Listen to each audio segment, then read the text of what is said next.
Hey, hi, hello, and welcome back to More Books to Read. Today we are diving into books that when you read them, it'll change how you look at things. Let's jump in. So my goal in creating this list was to really try to pull out mainly fiction, a few memoirs. Every one of these books, after I read them, made me step back and think about them. Some of them, years later, still resonate with me in such a powerful way. Each one of them allowed me to look at things in a new light, understand things I couldn't understand before. So I'm going to break them up into 4 categories. The first category is going to be books that really show how far people are willing to go.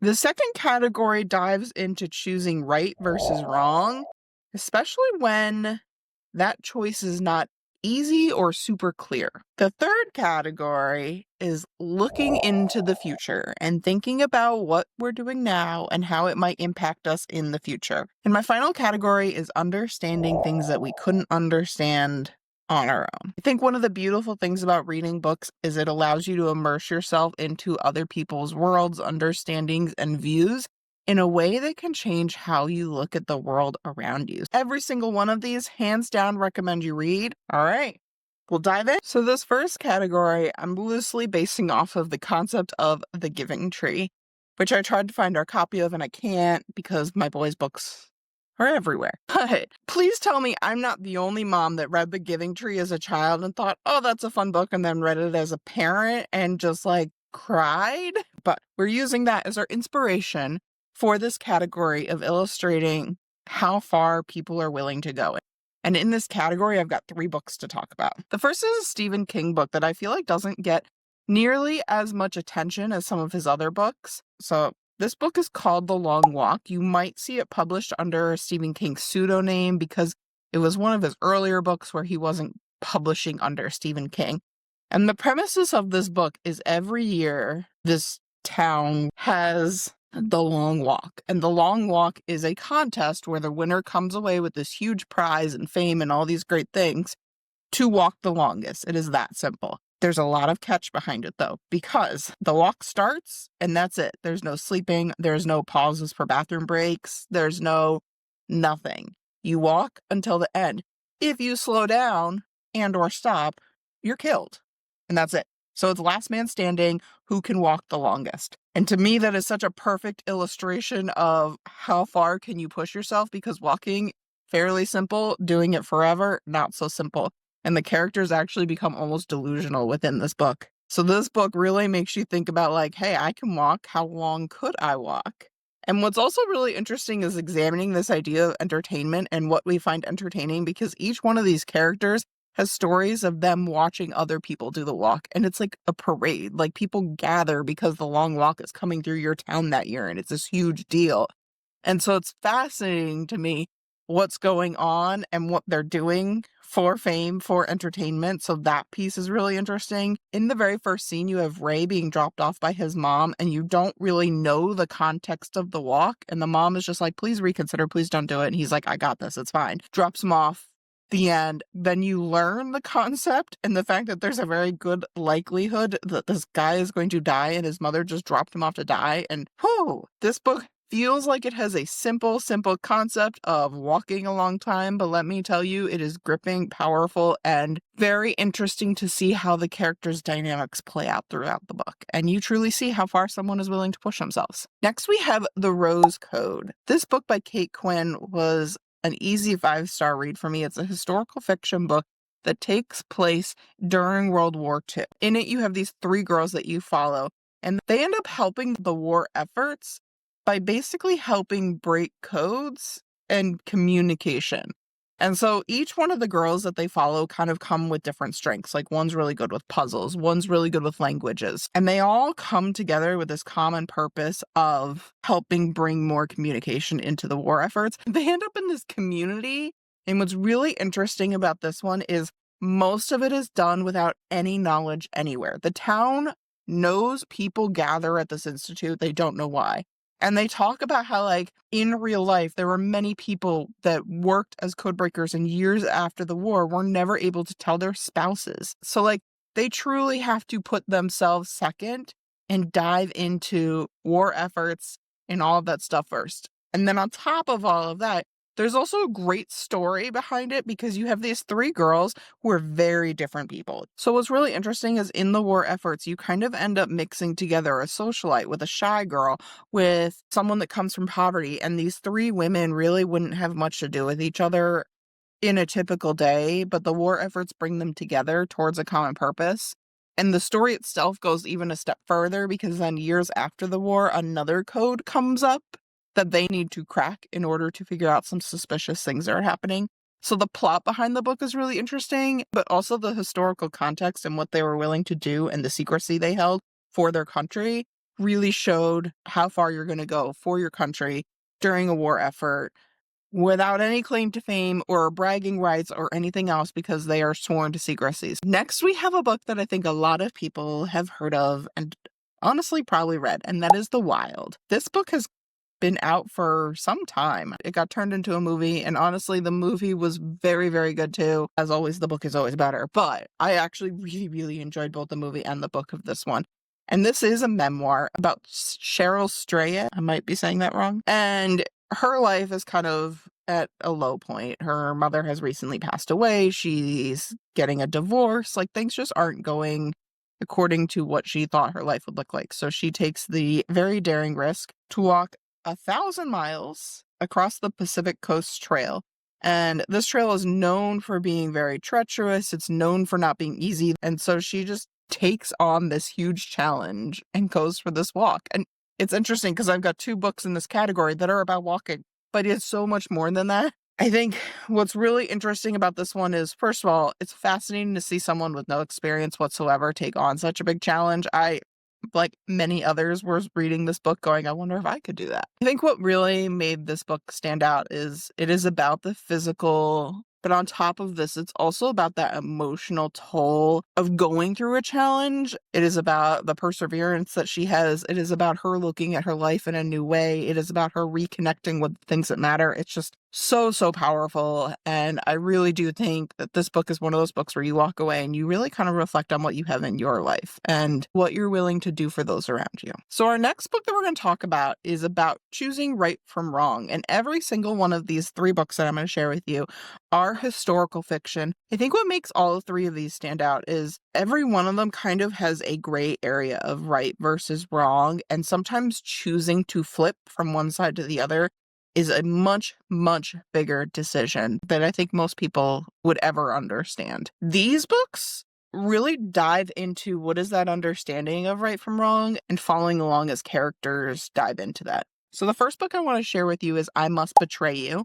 This is a YA historical fiction, and it takes place in Romania during communist regime, and it follows a young boy who is in school. And so you see him undergoing every little bit of propaganda that you would expect from a communist nation in a school. And he is indoctrinated and he is like all on board. Like, this is what I'm supposed to do. This is how I'm supposed to feel. I am a good Romanian communist, until he has to start questioning that. And what's really interesting is during this time period, there was a lot of backstabbing and going against your own family members, your own community, your own friends. Everyone was ratting out everyone. It's interesting because the whole book you start to see his ideas start to flip. And I think seeing that transition was so powerful, and seeing him start to like question what's going on around him and what should he be doing and should he be turning on the people that are around him. He doesn't even know if his family members would agree with him when he is questioning things. It's super, super interesting. It is interesting to see a young boy struggling with right versus wrong. It is interesting to see him turning against everything that he's learned in school, but also questioning his own family and what are their beliefs. I can't even fathom the bravery that took, and it's so interesting to get into his head and understand that shift from this is right, wait, no, it's not. And it's just fascinating to look at. All right. The next book is another one that I knew got a lot of attention, and that is The Tattooist from Auschwitz. And this was a Holocaust story. This was a 5-star read for me. It was one of the more powerful Holocaust stories I've read, and that in terms of historical fiction, that is the subcategory, I guess you'd call it, that I read the most often. And this one stands out a lot for the worst ways possible, but also the best ways possible, because it is a well done book. So this is taking place in a concentration camp during World War II. And this one man is a prisoner in the camp, but they learn that he knows a lot of languages, which makes him very helpful because a lot of the German soldiers aren't speaking the same languages as a lot of the prisoners. So the fact that this guy can be a middleman is actually very helpful to the Germans. So they ask him to be one of the people that actually tattoos the numbers on people's arms as they come in to the camp. What makes this book stand out? I think it highlights how not black and white decisions were back then, because he is very much against what the Germans are doing. I mean, obviously he's imprisoned, but he's also working for them. And that position gives him a lot of freedom to move around the camp. It gives him privacy because he has his own little place to stay. He's just in general treated better because he's kind of considered a person with power within this place. And so a lot of the other people that he befriended and got to know going to the camp turn against him, because all of a sudden they're like, you're with the Germans, you're tattooing our people. Like, how can we ever respect you, care for you, etc.?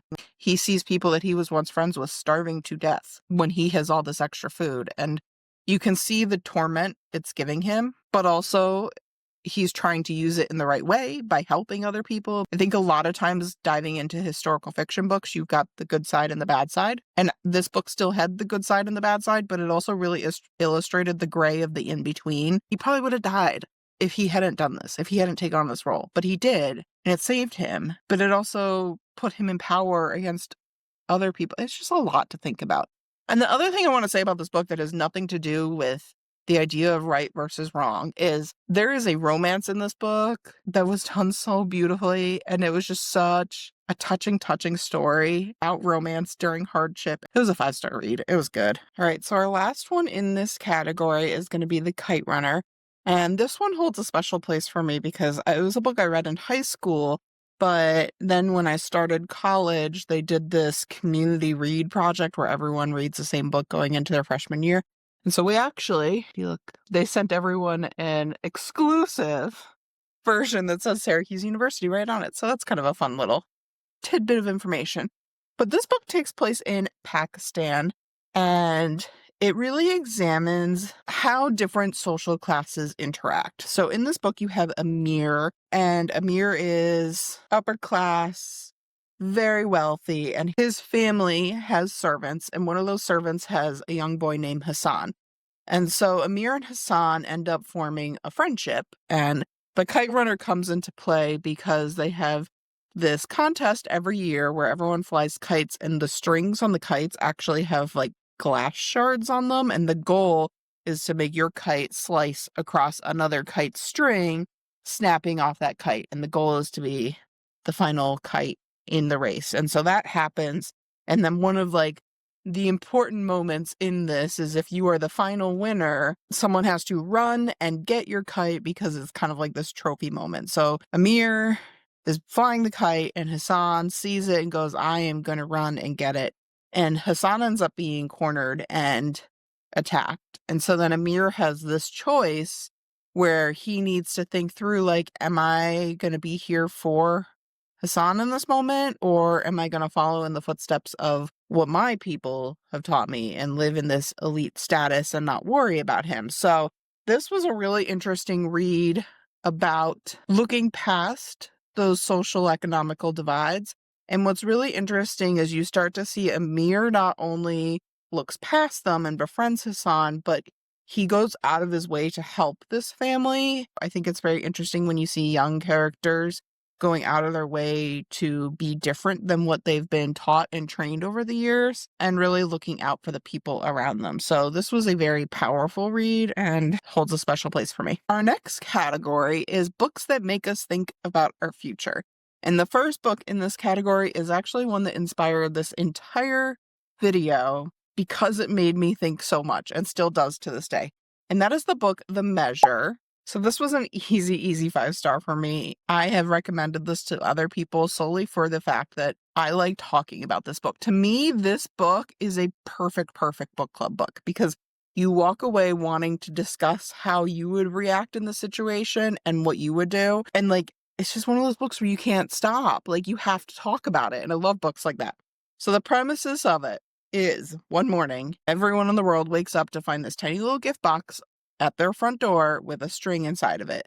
And the string perfectly correlates to how long you're going to live. You never learn how the strings appear, why they appear. Like, that is not the point of the story. But instead it turns into, what does that mean for the world going forward? And it is fascinating. I mean, first off, there's the question of, do you open your box or not? Which, like, I've told so many people this concept and went, well, what would you do? Would you open the book box or not? But even deeper into this is the world transforms because of these boxes, because it has lasting impacts.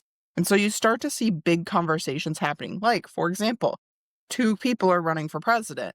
One has disclosed the length of his string being very long. The other is keeping it under wraps. He is not sharing with people. It comes into this question of, well, do we have a right to know how long this candidate's string is? If it's a short string, do we not elect them to be president? What's fascinating is, little by little, the world divides into short versus long strings. I started thinking about how our world and our country has divided itself among so many categories, among gender, race, ethnicity, religion, you name it. And reading this book, it's almost like you see it from the ground up, because the strings never existed and now they do. And you actually start to see how, like, the idea of racism, but applied to a short string, literally starts from, like, we only let long strings run companies. We only let short strings do this. I mean, like, even as I'm sitting here talking about it, I feel like I wish you guys were right here and we could have a conversation about it, because it's just really, really interesting. And for that reason, it was a 5-star for me. So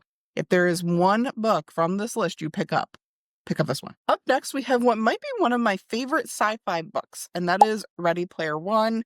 Incidentally, this is one of the few books in the world that I will admit that the movie and book are just as good. Very different, but the movie was fantastic. The book was fantastic. I loved this one. I've actually reread this one 2 or 3 times. I also read the sequel, didn't love the sequel. So this book, Ready Player One, is taking place in the future, and it is taking place in a future world where everyone lives in what is the oasis for the most part. We have the real world, but most people are sitting in their haptic suits and their VR glasses, and they're existing in the world of the oasis. So much so that, like, that's more of their life than regular day. And not surprisingly, the oasis, the company behind it, is massively successful, hugely wealthy beyond anyone's imagination. And the founder creates this competition where he says, if you find these clues and get to the final, you win it all. You are in charge of the oasis, which then brings us to Wade, our main character. And Wade is a low-income, average, run-of-the-mill boy in high school that is very interested in this competition and has spent his life dedicating himself to every spare moment researching about the creator of the oasis, about the creator's interests, his likes, his history, you name it. He knows everything inside and out about this person in order to try to win the contest. And he ends up being the first one to find the first clue, which kind of shatters the world around them. Then all of a sudden, everyone is interested in him. He becomes famous overnight. He becomes in danger overnight. People's job is to enter the oasis and try to find this. Like, that is what they've been hired to do. So the fact that some little high schooler kid can come along and get the first clue is kind of mind-blowing. But the bigger idea is this idea of living in this immersive tech world. Like, kids go to school with their headset on. The physical world is literally crumbling around them. I mean, they talk about some of these villages where it's like stacks of trailers on top of each other just building up because they've run out of room and everything's just like a dump. Like, the world is going to shambles because everyone's living in the virtual world.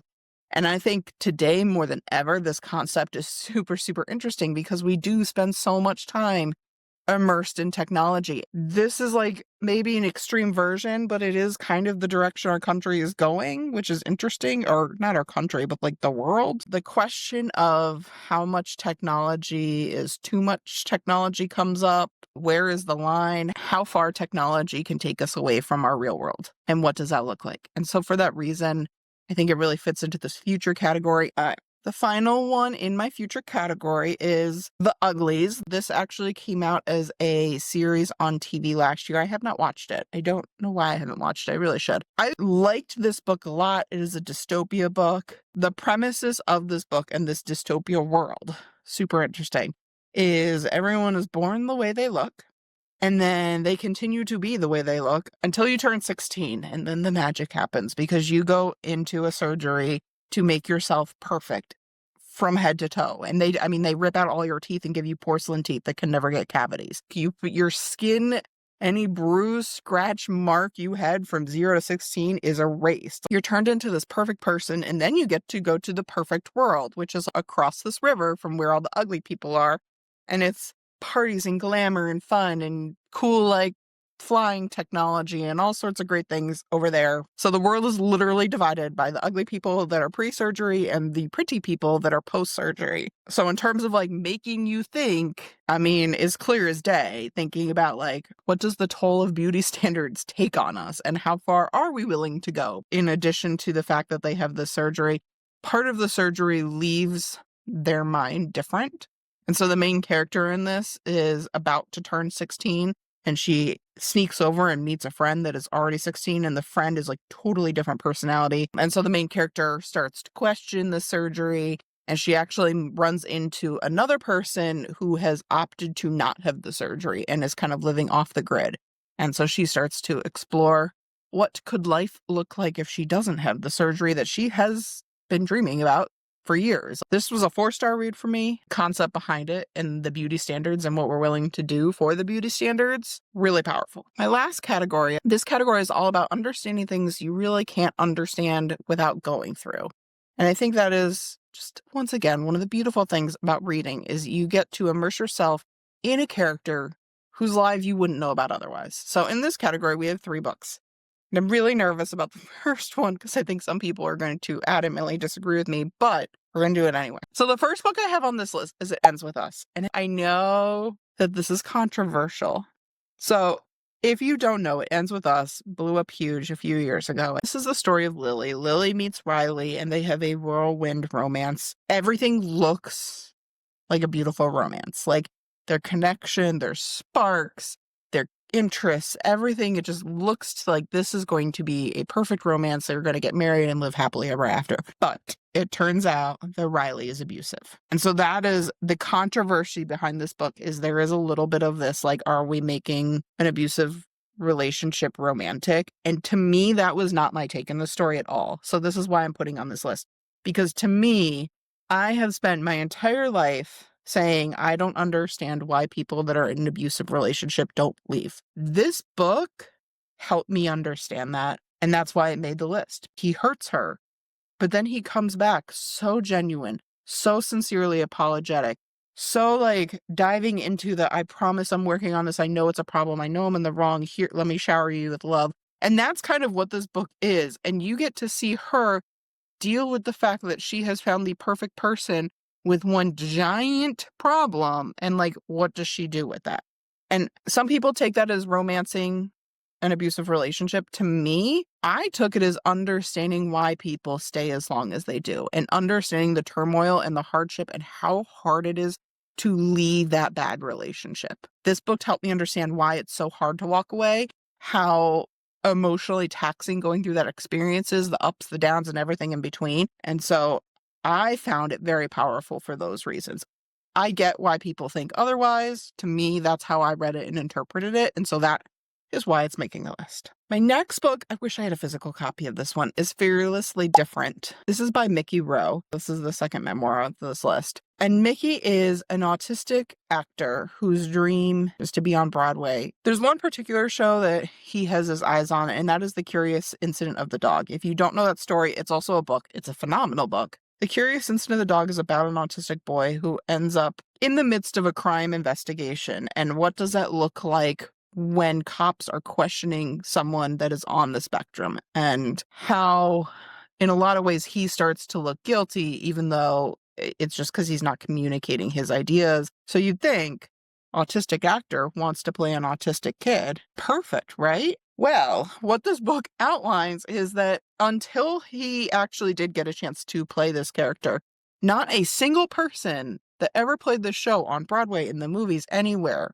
was on the spectrum. So he studies and backs it up with the research and shares his experience of being on the spectrum and trying to make it in the world of theater. What's interesting is he talks about all of these things that help make him successful that feel super minor, but directors and others they're like, no, it's just not worth it. We'll cast someone that's not neurodivergent in this role. I mean, like, he is not asking for the world to bend over for him. He is asking for very easy to do modifications that allow him to be successful in this world. And the problem is directors don't want to do that. I think what's really powerful behind this book is actually the end of the book, and this is why I wish I had it. The end of this book, he goes through pages and pages and pages of people that haven't been treated fairly because they're on the spectrum. I mean, it's honestly, I think 20, 30 pages of just lists of people that weren't treated with the right respect that they deserved in that situation. And I think he did a really great job of showing it,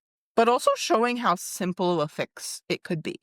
Like, sometimes just tweaking little things can make a huge, huge difference for people. He does it in such a beautiful way. Like, this book is not, I am the victim, poor me. It is none of that. It is, this is who I am. This is what I want to be. And here's how I got there. And unfortunately, it was harder than it should have been. It was a beautiful story. Read. Highly recommend. My final one was We Spread. And I'm just going to say right off the bat, if you have a loved one dealing with dementia or Alzheimer's, skip this.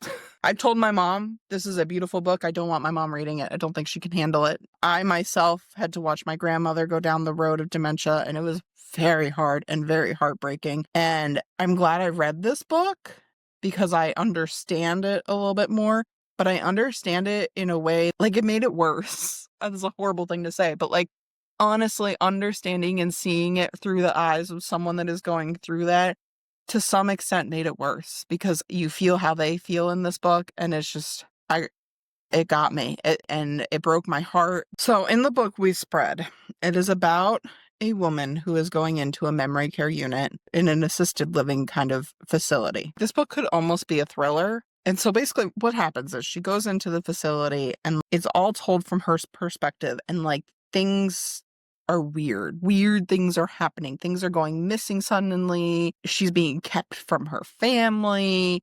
Things start changing on her randomly. Something is fishy going along with this retirement home, literally stuck between a rock and a hard place because she's in this place that's trying to do bad things, but no one's going to believe her. And here's the thing that's interesting about all of that is everything I just told you may or may not be the truth. You're led to believe two paths. Path one is, this place is a horrible place and they're doing horrible things to people. Path two is, this place is any other typical place and it's her memory issues and her dementia that is causing her to believe all of these things. I didn't know the difference between dementia and Alzheimer's until my grandmother got dementia. And I mean, like, she would call us and tell us people were breaking into her basement constantly before we got her into a home. I saw this firsthand. I saw the paranoia. I saw the fear. And so then to read it and see a character who is genuinely fearful for her life because of what her brain is doing, like, honestly, this was a 5-star book for me, but I am just going to say it out there. I do not recommend you read this one if it is going to hit too close to home, period. This one made me appreciate my grandmother and made me appreciate what she was going through, but it also hurt to know that that's what she went through. I am so, so grateful for this book. I'm also really grateful to anyone that works with the elderly. All right, there you have it. We got 12 fantastic reads. Every single one of them makes you walk away thinking in so many different ways. I can hands down recommend every single book on this list. I wish I ended on a happier book right now. Thank you guys all for hanging out with me. I really hope that you pick up some of these books and take away some of the meaning that I got from them. And I would love to hear from you guys if you have some books that you have read that have really made you stop and think afterwards, because I love a good book. I love a good story. But when it is a book that makes me think years later and reflect and think about my life and the choices I make, those are the ones that really stick with you over time. So I'd love to hear which ones you got for me. Thank you guys all for watching, and I'll see you next time. Bye.